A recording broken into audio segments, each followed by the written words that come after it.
अस्सलाम वालेकुम व्यूवर्स, मैं हसीब अहमद आपसे मुखातिब हूँ। आपको वेलकम करता हूँ अपने YouTube channel first aid pharmacy पे। आज की अपनी इस वीडियो में मैं रिव्यू करूँगा एजिड कैप्सूल का।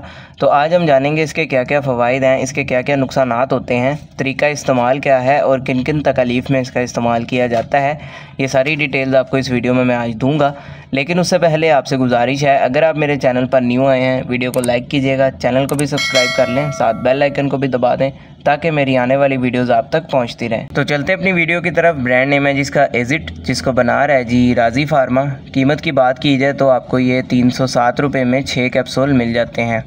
अब बात करते हैं इसके अंदर मौजूद दवा की। तो इसके अंदर मौजूद है एजिथ्रोमाइसिन 250 mg। तो एजिथ्रोमाइसिन जो है बेसिकली एंटीबायोटिक्स के साथ इसका ताल्लुक है, यानी बैक्टीरियल इन्फेक्शन को ट्रीट करने के लिए इसका इस्तेमाल किया जाता है। अब जिन बैक्टीरियल इन्फेक्शंस को ट्रीट करने के लिए सबसे ज़्यादा इसका इस्तेमाल होता है उसमें पहले नंबर पर आ जाते हैं रिस्पायरेटरी ट्रैक्ट इन्फेक्शंस, यानी सांस के रास्ते का अगर आपको इन्फेक्शन हो जाता है तो उसमें इसका इस्तेमाल किया जाता है। यानी अगर आपको नमूनिया हो जाता है जिसमें आपके फेफड़े मुतासिर होते हैं, लंग्स मुतासिर होते हैं, तो उसमें इसका इस्तेमाल किया जाता है। इसके अलावा ब्रोंकाइटिस आ जाता है। ब्रोंकाइटिस में सांस की नालियाँ आपकी मुतासिर होती हैं, रेशा बनना स्टार्ट हो जाता है, तो इस कंडीशन में उस इन्फेक्शन को ट्रीट करने में इसका इस्तेमाल किया जा रहा होता है। इसके अलावा अगर आपको टॉन्सिलाइटिस हो जाता है, यानी अगर आपका गला ख़राब हो जाता है, टॉन्सिल्स हो जाते हैं आपको, तो उसमें भी इसका इस्तेमाल किया जा रहा होता है। इसके अलावा ओटाइटिस मीडिया का इन्फेक्शन, यानी अगर आपके कान में इन्फेक्शन हो जाता है किसी वजह से, तो उसको ट्रीट करने के लिए भी इसका इस्तेमाल किया जाता है। इसके अलावा आ जाता है साइनस का इन्फेक्शन। ये जो हमारी कैविटीज़ होती हैं, अगर इनमें किसी वजह से इन्फेक्शन हो जाता है तो इसमें भी इसका इस्तेमाल किया जा रहा होता है।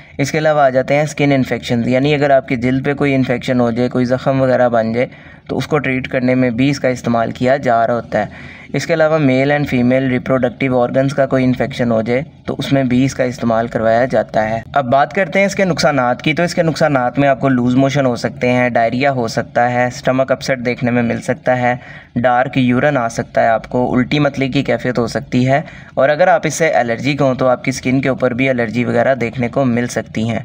तो इस तरह के नुकसानात देखने में मिल सकते हैं।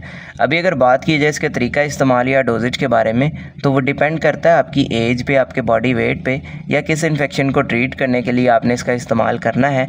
ये सारा कुछ देखते हुए आपके डॉक्टर्स ने ही आपको बताना होता है कि आपने इसका इस्तेमाल कितना अरसा करना है और इस इन्फेक्शन को ट्रीट होने में कितना अरसा लगेगा।